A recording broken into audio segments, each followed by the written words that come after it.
Venus Fridays, here we are again. We're so excited to be with you and talk about what is happening with Venus, our divine feminine, and some other cool, amazing astrology insights this over these couple of weeks. But we start off today with Venus still in the throat chakra part of the story, as well as Venus is in Taurus still. So that's the energy that we're anchoring in as we start this today.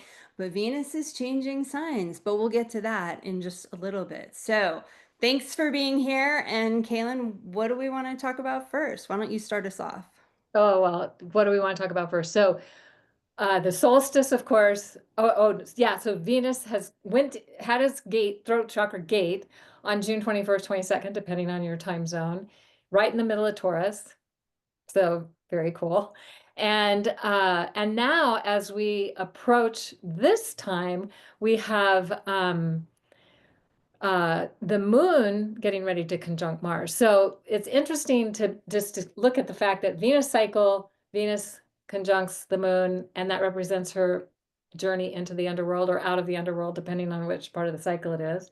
And Mars conjuncting the moon represents the journey of Mars, or the tests and trials of the sacred masculine going into the underworld.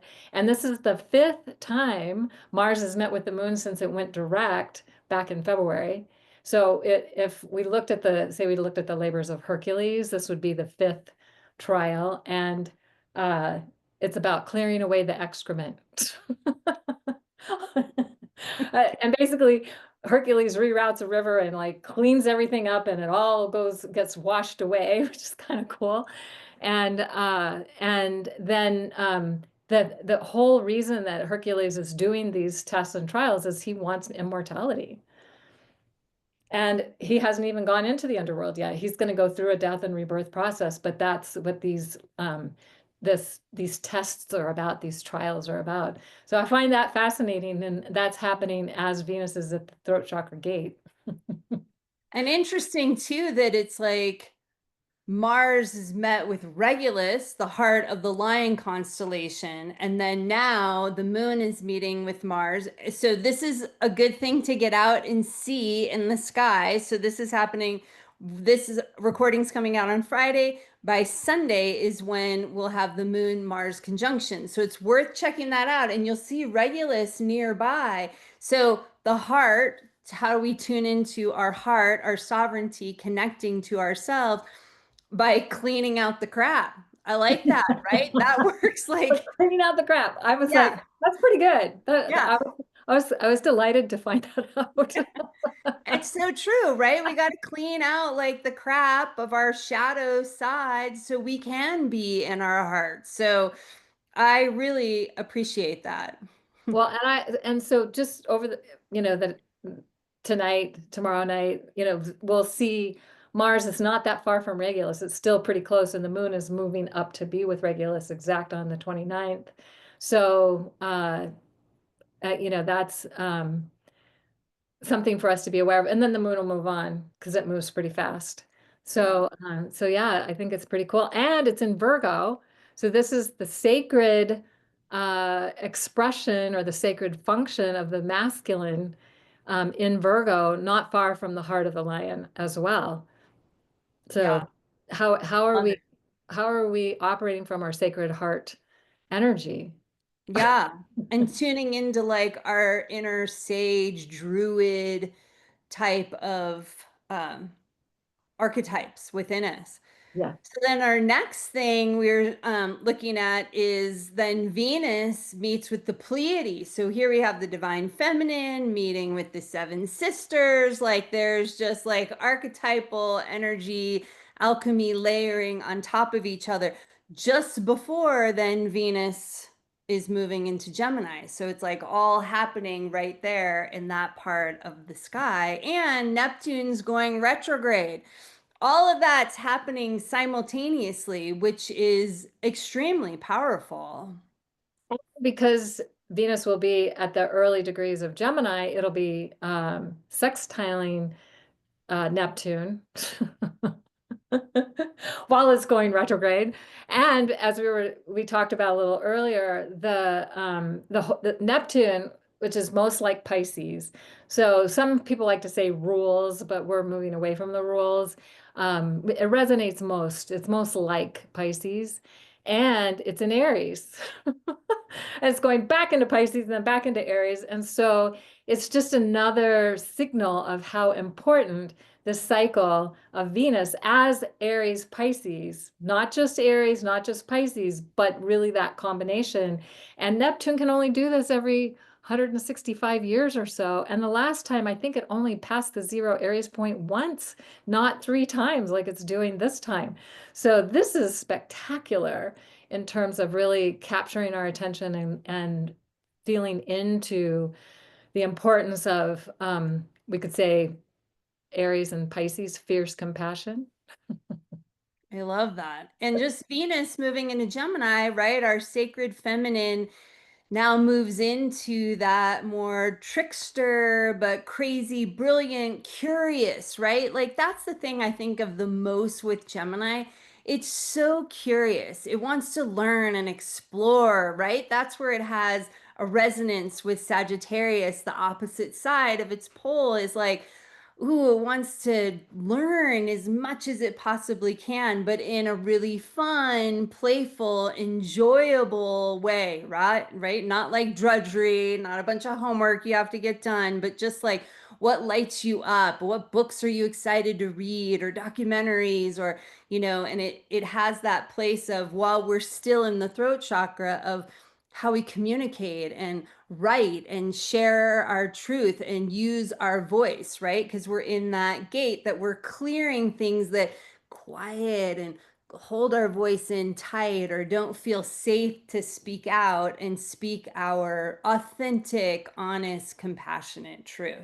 I love what you're saying, and because Uranus is also right there and goes into Gemini 3 days later on July 7th.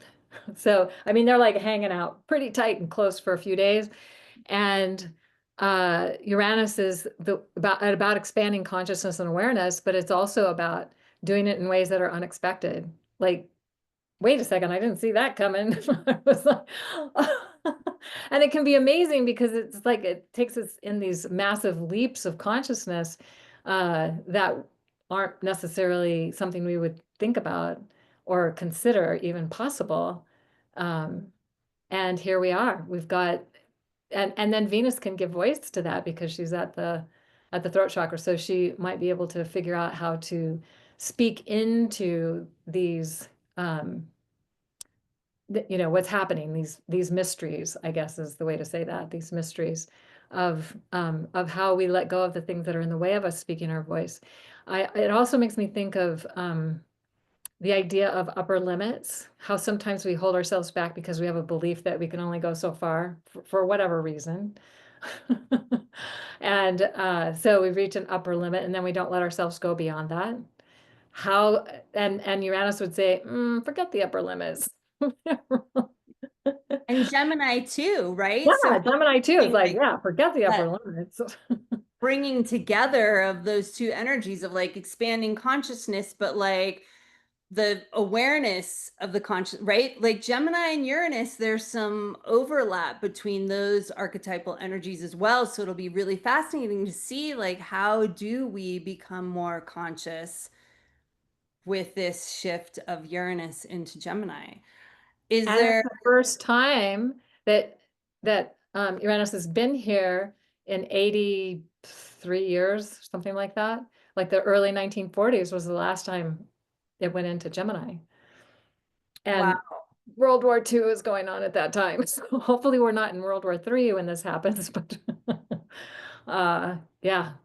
that's Uh, interesting. That makes me think I'd like to research if like the Uranus transits kind of align with that whole idea of the fourth turning, right? The like 80-year cycles that of the history of the United States. Ooh, I can't speak to that right now, but now you've sparked my curiosity and I hey, want to well, kind maybe of like, we'll do that in the next one. yeah, exactly. So Yeah. that's all I was thinking of sharing today for our Venus Fridays. Do you have anything else you want to Well, add in? just one more thing I want to mention because July 4th and 5th, Well, we already talked about July 4th, Venus going into Gemini, but July 5th, the sun is conjunct Sirius. It does that once each year.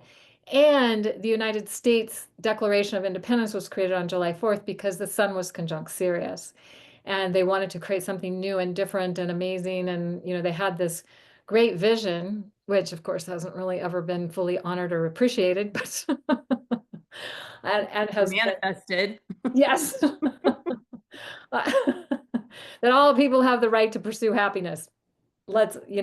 We could just imagine that that is what's possible. And the sun with Sirius, we don't see Sirius this time of year. It doesn't rise up into the morning sky until August. So it's with the sun for like 70 days. And so this is the high magic. And it was sun with Sirius that inspired the Declaration of Independence to be signed on the day that it was, to be created on the day that it was. And now it's moved a bit because it moves 1 degree every 72 years. So it's more on the 5th or 6th of July, but it's still just something to be aware of that's happening. And of course, Venus going into Gemini right around that time as well. And Uranus right on the heels of that. And so it just feels like that's significant. And it's also setting us up for the fact that Venus and Jupiter are going to be with Sirius in August, something we'll be talking about more, but just to know that we're being set up for that. Wow. Thank you so much for sharing that and bringing that in. So wishing you all well from this Venus Fridays, and we will see you on the next one. Bye, everyone.